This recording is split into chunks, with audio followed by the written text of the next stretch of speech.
Whether it's climbing a mountain or diving in the ocean, people love stories about survival. Let's talk.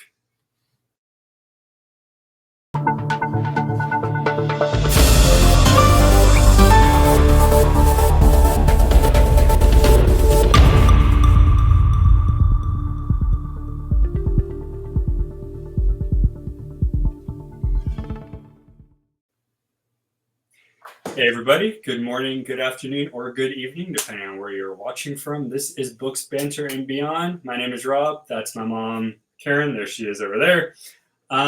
We've been doing a lot of nonfiction stuff for the past few weeks. Yes. And we got one more for you. So if you haven't had enough of it, we got more. This one I think is going to be really fun because I think this is a genre that a lot of people can get behind, or at least I should say a theme, not a genre. Survival stories. When you think of that, right, everybody's eyes go up like, oh. This one I actually have some titles I can think of for when we get into that later. But survival stories. I mean, I think generally instinctual as a person or as an animal, survival is always on your mind. If you go back to prehistoric times, basically your job was to make sure you made it to the next day because that was what you got to do, right? You don't want to get eaten by a giant whatever. And then as time went on, it was the same thing. You wanted to make sure you were well. You wanted to make sure your family was well. You want to make sure your home was good to go, your works, whatever.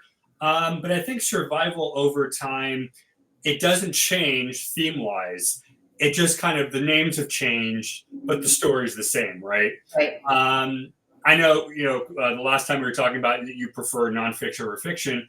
Have you looked into any survival stories? Is there anyone that strikes? I do like survival stories, but I like survival stories that shows not just a positive, not just like a good ending, but something that makes me feel like, wow, this person just did an amazing thing. And I'm trying to remember the Appalachian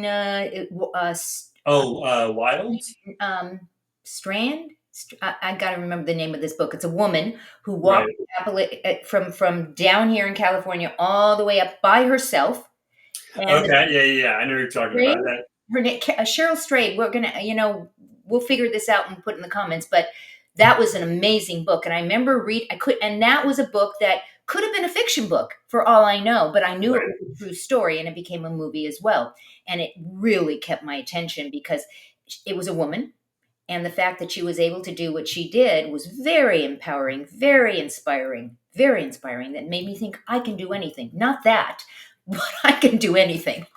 Well, I'm glad you said that way because I think it's the idea that, hey, this person or these people did something. They came out of it well. They're still alive or they were alive, depending on how old the story is.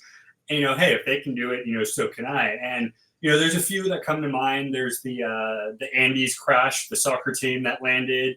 But the one that really brings to mind, and I love it because it's history, is John Krakauer's Into Thin Air, the Everest story. And it's funny because I've read so many books on it. The story is the same. His version is no different because it's a historical thing. Right. But I like the story there because not only is it historically relevant, but it's pushing the limits. I know there's been other media of it. But the fact that, these guys, their goal was to get to the top, was to plant the flag and to prove that, and they did it. Yes, some casualties along the way, there were some issues and all that, but the remaining guys came back down, and after, thawing out and defrosting themselves, they looked back and were like, holy crap, I just climbed one of the biggest mountains in the world. Like, let's do it again, But there's something about the idea, and I think you're right. It's not so much that you had to go through the issue to get there. I think it's the outcome at the end. I think it's when you get home and after you shower and you get something to eat and you kind of look back and you go, like, did that happen? Was that fiction? What just, It's almost like living vicariously when you read survival stories and when you see how brave and how unbelievable and the things that people had to go through to survive, and that those are survival stories, but there's also survival stories of women being kidnapped and being kept for years and years and then being released, and their survival stories. So there's so many different kinds of now that to me is not motivating, those kind of stories, but it does help me understand the human psyche when I and I'm actually, because there's a lot of times you would call it like a war story, a survival story.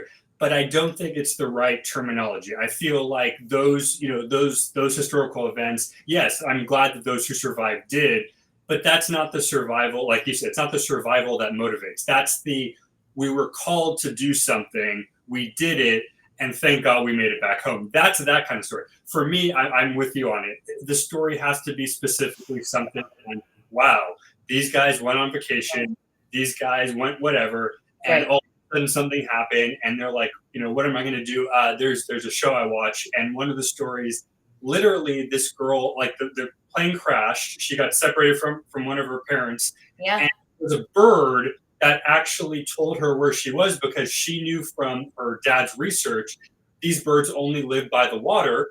And she ended up running out, found a river, found a tribe of people who drove her into the Wow. city to go reconnect. So it's things like that make me want to keep reading, because Right. that's the kind of survival. It's the ability, not just using your skills, but remembering a story or an anecdote that maybe your mom or dad told you, or maybe something that your teacher told you in school.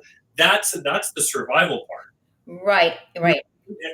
Agreed. Agreed. And I think that survival literature, or books as we call it, the ability for it to transport us into the extraordinary that we can't even imagine being in situation Right, like that, right? And so when you read the story, a story which is a nonfiction, if it's a real survival story, it's real. If it can actually literally like get into your soul where you almost feel like you're in it, right. then that's the story part. That is the creative storytelling. And what you were saying about the other were the different stories, but it basically told the same thing. The person who was writing that story, even though it's a true story, if they do it well, you feel it, right? Which is unusual because normally I said in the past shows, you only feel things like fiction.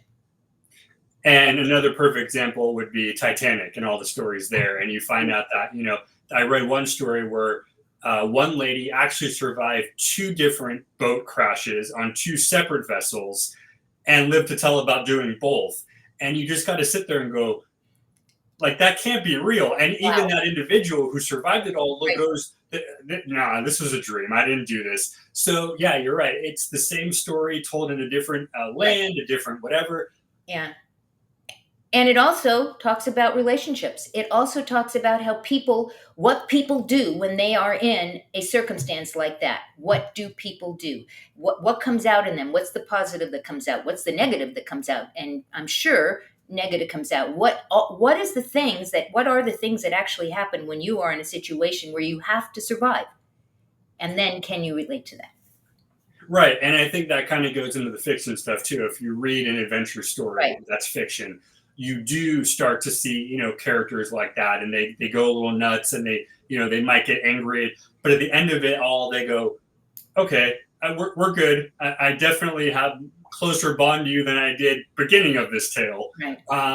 But yeah, I mean, you definitely do feel that. And I think whether it's, in this case, we're talking nonfiction, but even if it is a fiction story about survival, it's the same type of idea. Right.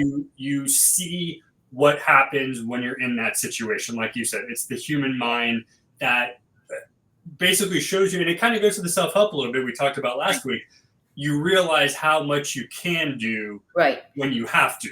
But the difference is a survival story is slightly different than a fiction survival story Okay. because when you finish reading that real survival story, I'm sure in your head go, "Oh my, I can't even believe that happened. That is just so unbelievable." And to say, and it did, it happened. Yeah.